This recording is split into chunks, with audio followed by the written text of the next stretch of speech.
The Lord be with you. and with your spirit. From the Holy Gospel according to Saint Mark. Glory to you, O Lord.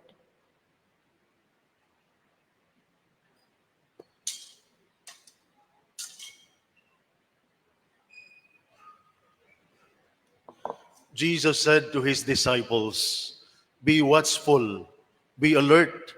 You do not know when the time will come. It is like a man traveling abroad. He leaves home and places his servants in charge, each with his own work, and orders the gatekeeper to be on the watch. Watch therefore, you do not know when the Lord of the house is coming, whether in the evening or at midnight or at cockcrow or in the morning. May he not come suddenly and find you sleeping. What I say to you, I say to all, watch." The Gospel of the Lord. Praise to you, Lord Jesus Christ. Please be seated. Be watchful, be alert, for you do not know the day when the Lord of the house will come. Our soldiers are very familiar with these words, and they fully understood the meaning and implication of these words as they have been trained to be watchful and alert at all times. They may be called upon to respond to threats or emergencies without warning, whether in combat zones or during peacetime operations. By remaining watchful and alert, our soldiers can better anticipate and respond to potential threats, thereby increasing their chances of success and survival in challenging environments. In today's gospel, Jesus warns and encourages his followers to be spiritually alert. Jesus was about to depart for an unknown period of time.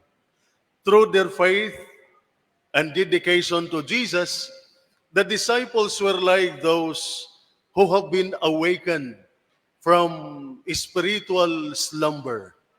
The absence of the Lord, however, would test their faith, tempting them to be complacent. The Lord urges them to remain watchful and vigilant so that upon His arrival, they will be ready to receive Him. Today marks the beginning of the season of Advent, a time of special preparation for the coming of the Lord. And the Gospel's portrayal about the gatekeeper who diligently watches for the sudden appearance of the Lord reflects what we are called to do throughout the year, with emphasis during this season of Advent. That according to the Gospel, the gatekeeper, the doorkeeper, remains alert to recognize and welcome the Lord upon His arrival. Similarly, faith transforms us into individuals who can identify the Lord. And recognition is crucial, is vital. For the Lord may not always come in easily identifiable ways. In Bethlehem, the Lord came in the form of a baby, and many did not recognize Him. In the parable of the Last Judgment that we have heard last Sunday, the Lord said that He appeared to people in the guise of the most needy and disadvantaged individual in our society, and many failed to recognize Him.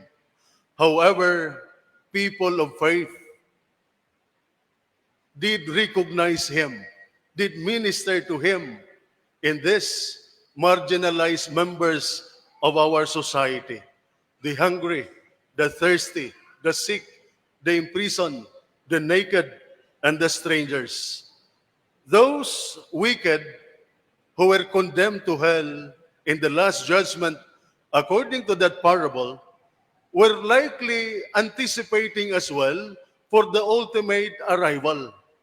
But they did not acknowledge the Lord in their daily life. The surprising element of that parable is that Christ manifests in our lives through ordinary people and everyday occurrences. And we need to be spiritually awakened. We need to be awakened in faith to recognize and serve Christ in this commonplace and routine encounters, since it will do us no good to recognize Christ on the last day if we have not recognized and served Him day by day. And the manner in which we recognize and welcome the Lord in the form of the most needy and disadvantaged people today determines how He will recognize and welcome us on the last day. And brothers and sisters, lastly, in the gospel, Jesus said, but the day or the hour, nobody knows. You do not know the day when the Lord of the house is coming.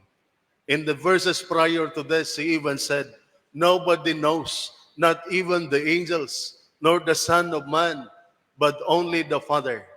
Here, Jesus was simply telling us, it is His strategy to tell us to stop that unnecessary inquiry or investigation or speculation about the exact date of the end of time. Instead, we must open our eyes to see God working, present, and active in our life and in the world. And we must open our heart and our house to the Lord who comes to us every day in the form of our needy brother or sister. And this is, I think, the best way to prepare to welcome the Lord when He comes on the last day. We often hear people saying, life is short, better enjoy it. But for us, people of faith, we say, eternity is long, better prepare for it.